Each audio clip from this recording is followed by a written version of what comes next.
More and more people are going to start taking matters into their own hands if shit like this doesn't stop happening. Because a father should not have a higher bail from protecting his child from a predator than the predator. Why does he have a higher bail than the predator? Take a look at this. Detectives began looking into 20-year-old Diego Montoya Gonzalez after the mother of an 11-year-old found a video on her child's phone.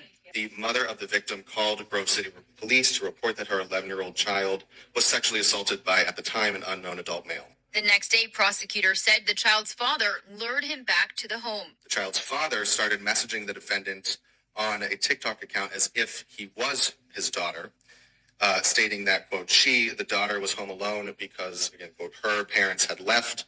At about 6:09, the defendant showed up to the back door of the residence. The father answered the door and ultimately shot the defendant twice. The child's father sat in the courtroom as Montoya Gonzalez was arraigned. He's charged with felonious assault, but we're not showing him to protect the identity of his daughter. According to a complaint, the father told police he planned to beat Montoya Gonzalez up, hold him, and call for police. But he believed Montoya Gonzalez was reaching for a gun, so he says he shot him. Prosecutors said investigators found multiple videos on Montoya Gonzalez's phone showing the sexual abuse of children, including an infant or toddler.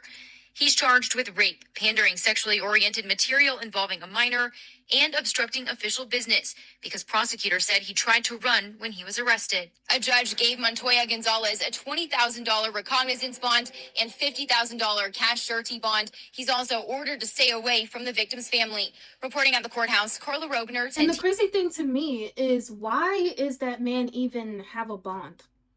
Why does he even have the ability to pay money to be free, to be walking freely, when y'all literally have evidence in his phone that he was a predator towards a fucking infant and a minor, and y'all still want him to walk and roam the streets freely to do what? Go attack another kid?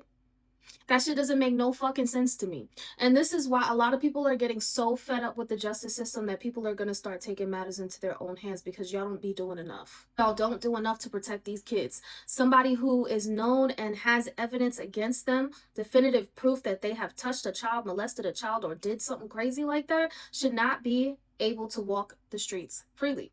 No, they should be locked up in the fucking jail with no ability to be around any type of kids ever.